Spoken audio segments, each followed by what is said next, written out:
ഖഡ്ഗം കപാലം ത്രിശിഖം ത്രിനേത്രം വജ്രം ദധാനാം ധൃതഭീമദംഷ്ട്രാം അനേകശത്രോർഹൃദയം ഖനന്തീം കൃഷ്ണേന കാളീം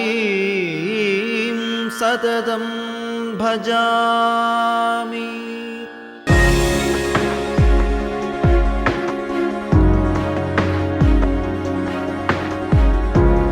ഐതിഹ്യപ്പെരുമയും ചരിത്രപരമായ സവിശേഷതകൾ കൊണ്ടും ഏറെ പ്രസിദ്ധിയാർജിച്ച ഒരു ആരാധനാലയമാണ് കണ്ണൂർ ജില്ലയിലെ മുഴക്കുന്നിൽ സ്ഥിതി ചെയ്യുന്ന മൃദംഗ ശൈലേശ്വരി ക്ഷേത്രം.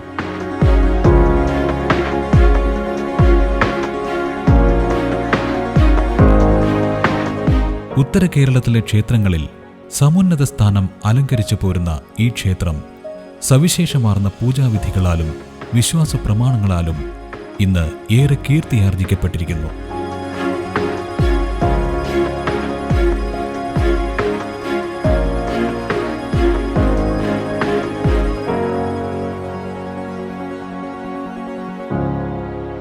കണ്ണൂർ ജില്ലയിലെ ഇരിട്ടി താലൂക്കിലാണ് മുഴക്കുന്ന് ക്ഷേത്രം സ്ഥിതി ചെയ്യുന്നത്. ജില്ലാ ആസ്ഥാനമായ കണ്ണൂരിൽ നിന്നും റോഡ് മാർഗം മട്ടന്നൂർ കൂർഗ് റൂട്ടിൽ ഏകദേശം 46 കിലോമീറ്റർ സഞ്ചരിച്ചാൽ മുഴക്കുന്ന് ക്ഷേത്രത്തിലെത്തിച്ചേരാം. തലശ്ശേരിയിൽ നിന്നും 40 കിലോമീറ്ററും കൊട്ടിയൂരിൽ നിന്നും മലയോര ഹൈവേ വഴി 24 കിലോമീറ്ററുമാണ് ക്ഷേത്രത്തിലേക്കുള്ളത്. വയനാട് ജില്ലയിലെ മാനന്തവാടിയിൽ മലയോര ഹൈവേ വഴി 46 കിലോമീറ്ററാണ് മുഴക്കുന്ന് ക്ഷേത്രത്തിലേക്ക്. കണ്ണൂർ, തലശ്ശേരി എന്നിവയാണ് മുഴക്കുന്ന് ക്ഷേത്രത്തിനടുത്തുള്ള പ്രധാന റെയിൽവേ സ്റ്റേഷനുകൾ.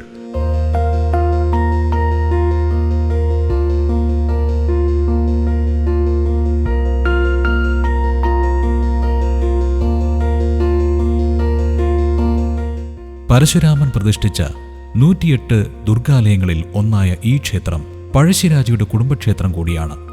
പഴശ്ശി യുദ്ധത്തിന് പോകും മുമ്പ് ഇവിടെയുള്ള ഗുഹാക്ഷേത്രത്തിൽ ശ്രീപോർക്കിലിക്ക് ഗുരുതി പൂജ നടത്തിയിരുന്നുവെന്നാണ് വിശ്വാസം. ഹൈന്ദവ വിശ്വാസപ്രകാരം മൃദംഗരൂപിണിയായ ആദിപരാശക്തിയാണ് മുഴക്കുന്ന് ക്ഷേത്രത്തിലെ പ്രധാന പ്രതിഷ്ഠ. പ്രധാനമായി സംഗീതരൂപിണിയായ സരസ്വതിയായും ഐശ്വര്യത്തിൻ്റെ ഭഗവതിയായ മഹാലക്ഷ്മിയായും ശ്രീപോർക്കലി അഥവാ പോരിൽ കലി തുള്ളുന്ന കാളിയായും ഭഗവതി ഇവിടെ ആരാധിക്കപ്പെടുന്നു. മൃദംഗത്തിൽ കുടികൊണ്ട ഭഗവതിയാണ് മൃദംഗ ശൈലേശ്വരി എന്ന് പറയപ്പെടുന്നു.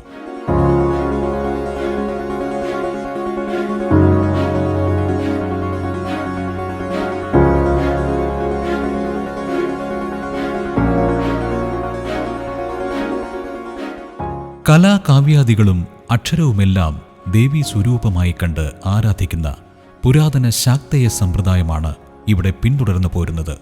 കലാവാസനകൾ വളരാനും വിദ്യാഭ്യാസ ഉന്നതിക്കും ദുരിതശാന്തിക്കും മറ്റും കേൾവി കേട്ട മുഴക്കുന്ന് ക്ഷേത്രത്തിൽ നിത്യേന ആയിരക്കണക്കിന് ഭക്തരാണ് ദർശന സാഫല്യം തേടിയെത്തുന്നത്. കലാസാഹിത്യ മേഖലകളിൽ പ്രവർത്തിക്കുന്നവരും വിദ്യാർത്ഥികളും ഇവിടെ ദർശനം നടത്തുന്നത് ശ്രേയസ്കരമെന്നാണ് വിശ്വാസം.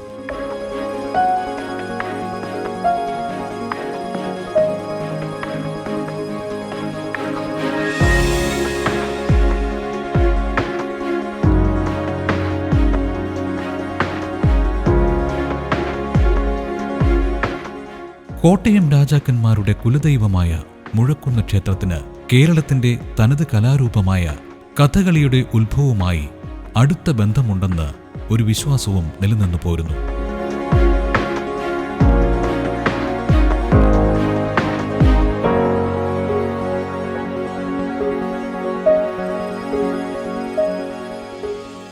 മിഴാവ് കുന്ന് എന്ന സ്ഥലനാമമാണ് കാലാന്തരത്തിൽ മുഴക്കുന്നായി മാറിയതെന്നാണ് പരക്കെയുള്ള വിശ്വാസം. സ്വർഗലോകത്തിൽ നിന്ന് ഈ പ്രദേശത്ത് പണ്ടെങ്ങോ കലാസാഹിത്യരൂപിണിയായ സരസ്വതി ദേവി ഒരു മിഴാവിൻ്റെ രൂപത്തിൽ വന്നു വീണുവെന്നാണ് ഐതിഹ്യം. മിഴാവ് വന്നു പതിച്ച പ്രദേശം മിഴാക്കുന്ന്, മുഴക്കുന്ന് എന്നിങ്ങനെ അറിയപ്പെട്ടു. കാലക്രമേണ ഇതാണ് മുഴക്കുന്നായി മാറിയതെന്ന് പറയപ്പെടുന്നു.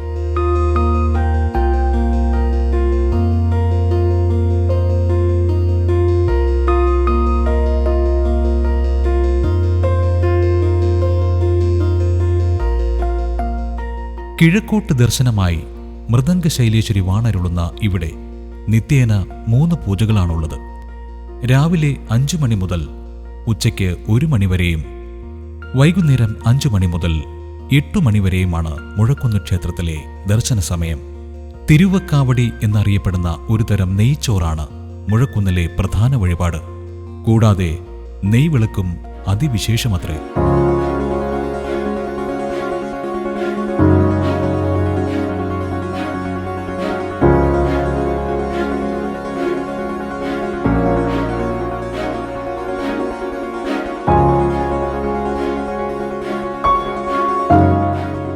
പ്രധാന ദേവതയായ മൃദംഗ ശൈലേശ്വരിക്കു പുറമെ മഹാഗണപതി, ദക്ഷിണാമൂർത്തി, ധർമ്മശാസ്താവ്, ശ്രീകൃഷ്ണൻ, വേട്ടയ്ക്കരൻ, നാഗദൈവങ്ങൾ എന്നിവർ ഉപദേവന്മാരായി ഇവിടെ കുടികൊള്ളുന്നു.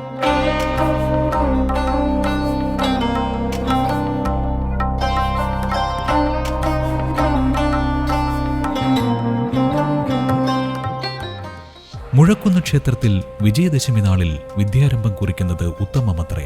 അതിനാൽ വിജയദശമി ദിനം ദൂരദേശങ്ങളിൽ നിന്ന് പോലും ഭക്തർ വിദ്യാരംഭത്തിനായി മുഴക്കുന്ന് ക്ഷേത്രത്തിലെത്തുന്നു.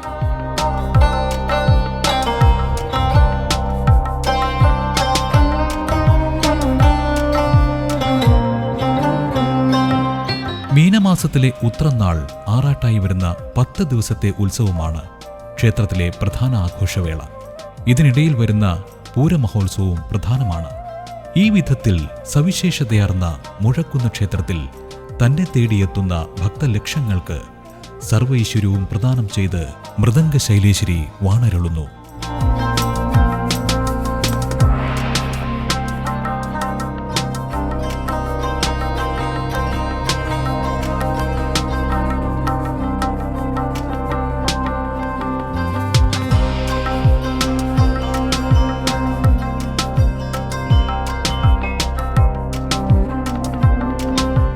കൊട്ടിയൂർ ക്ഷേത്രം, പറശ്ശിനിക്കടവ് മുത്തപ്പൻ ക്ഷേത്രം, ഇരട്ടി ഇന്ത്യാനൂർ ഗണപതി ക്ഷേത്രം എന്നിവയാണ് മുഴക്കുന്ന് ക്ഷേത്രത്തിന്റെ സമീപ പ്രദേശത്തുള്ള പ്രസിദ്ധമായ ക്ഷേത്രങ്ങൾ.